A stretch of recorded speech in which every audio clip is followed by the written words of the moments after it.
Hello, আসসালামু আলাইকুম। শখের খামার ফরিদপুর ইউটিউব চ্যানেল এবং ফেসবুক পেজ থেকে ছোট্ট একটা শর্ট ভিডিও নিয়ে চলে আসলাম। তো আসলে এই প্রচণ্ড শীতের মধ্যে ব্রয়লার মুরগির ঘরের তাপমাত্রা আসলে কীভাবে নিয়ন্ত্রণ করবেন, তো সে বিষয়ে আলোচনা করব। তো ভিডিওটিকে স্কিপ না করে অবশ্যই শেষ পর্যন্ত দেখবেন এবং যারা ইউটিউব চ্যানেল থেকে দেখতেছেন অবশ্যই ইউটিউব চ্যানেলটি সাবস্ক্রাইব করে দেবেন এবং যারা ফেসবুক পেজ থেকে দেখতেছেন অবশ্যই পেজটি ফলো দিয়ে দিবেন। তো ভিডিওটি শুরু করা যাক। তো কয়েকদিন ধরে কিন্তু প্রচুর পরিমাণে ঠান্ডা পড়া ধরছে। তো আসলে কিন্তু এতটাই শীত আসলে মানুষই সহ্য করতে পারে না, সেখানে পশু পাখি আসলে কীভাবে সহ্য করবে। তো যারা আসলে ব্রয়লার মুরগি পালন করেন, তো ব্রয়লারের কিন্তু আসলে এমনিতেই ঠান্ডা লেগে থাকে। তো সেক্ষেত্রে কিন্তু ব্রয়লার মুরগির ক্ষেত্রে কিন্তু একটু ঝুঁকিটা বেশি, ঠান্ডা লাগার প্রবণতাটাও বেশি দেখা যায়। তো আপনারা যারা ব্রয়লার খামারি আছেন, তো কিছু কিছু জিনিসগুলো আসলে আপনারা খেয়াল করবেন। সেটা হচ্ছে, যদি আপনার বাতাস বেশি থাকে অথবা যদি ওয়েদার একদম খারাপ থাকে, সেক্ষেত্রে কিন্তু আপনার খামারের সাইড পর্দা উঠাবেন না। তো সাইড পর্দা আমি নামায় রাখছি অলরেডি। তো আরেকটা জিনিস, আপনারা যখন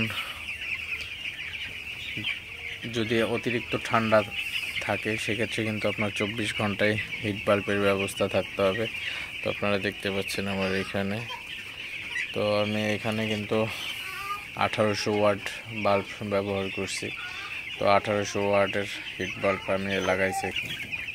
তো 1800 ওয়াট ব্যবহার করছি। আমার এখানে কিন্তু 800 বাচ্চা। তো বাচ্চা প্রতি 2 ওয়াট করে লাগে মূলত। তো তারপরেও আমি একটু বেশি দিছি। তো আরেকটা জিনিস হচ্ছে, আমার ঘরের চারপাশেই কিন্তু আটকানো আছে, তো বাতাস ঢোকার কিন্তু কোনো সিস্টেম নাই। তো তারপরেও একটা জিনিস, ওয়েদার যেহেতু অনেক ঠান্ডা, তো ঠান্ডা থাকাটাই আসলে স্বাভাবিক।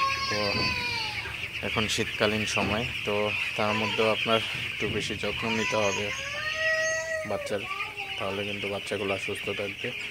এবং আপনাদের বাচ্চার যদি অবশ্যই ঠান্ডা লেগে থাকে, সেক্ষেত্রে অবশ্যই আপনারা কিন্তু ঠান্ডার ডোজ করে দিবেন। তো অবশ্যই অভিজ্ঞদের পরামর্শ নিয়ে ঠান্ডার ডোজ করবেন। তো ঠান্ডার ডোজ আপনার এন্ডোসিনের সাথে মক্সিলিন অথবা রেনামক্স দিয়ে দিতে পারেন। তো এভাবে কিন্তু 4 থেকে 5 দিন আপনার ডোজ করলে মোটামুটি ঠিক হয়ে যাবে। তো আরেকটা বিষয়, যাদের আসলে ব্রয়লার বাচ্চা ঠান্ডা এখনও লাগে নাই, তবে অনেক শীত, তো তাদের করণীয় হচ্ছে প্রতিদিন রাতে এবং সকালে যদি পারেন, তো সকালে না পারলেও রাতে প্রতিদিন আদার রস দিয়ে দিবেন পানির সাথে মিশিয়ে। তো 50 লিটার পানির মধ্যে 150 থেকে 200 গ্রাম আদার রস দিয়ে দিবেন। তো সেক্ষেত্রে কিন্তু ব্রয়লার বাচ্চাগুলো আসলে ঠান্ডা কম লাগবে। তো আদার রস দিয়ে দিলে বাচ্চাগুলোর সুস্থ থাকে এবং শক্ত থাকে এবং বাচ্চাগুলো ঠান্ডাও কম লাগে। তো অবশ্যই আপনারা চেষ্টা করবেন আদার রস দেওয়ার জন্য। তো আদার রসটা দিলে আপনার মুরগির শরীর যদি গরম থাকে অথবা আপনার মুরগির ঠান্ডা, সর্দি, জ্বর, তো এগুলা মনে করেন আপনার যদি ব্রয়লার বাচ্চা থেকে থাকে, অবশ্যই কিন্তু আপনার আদার রসটা ব্যবহার করতে পারেন। তো আদা রসটা ব্যবহার করলে বাচ্চাগুলো সুস্থ থাকবে। অবশ্যই 3 দিন ব্যবহার করবেন। 3 দিনের বেশিও ব্যবহার করা যাবে, কিন্তু পরাপর 5 দিনের বেশি কখনোই ব্যবহার করবেন না। তো 5 দিনের বেশি ব্যবহার করবেন না। তো যাই হোক, ভিডিওটি আর বেশি বড় করবো না। সবাই ভালো থাকবেন, সুস্থ থাকবেন। শখের খামার ফরিদপুর ইউটিউব চ্যানেলটি সাবস্ক্রাইব করবেন এবং ফেসবুক পেজটি অবশ্যই ফলো দিয়ে দেবেন। তো দেখাবেন না কোনো নতুন ভিডিওতে নতুন কোনো তথ্য নিয়ে। আসসালামু আলাইকুম।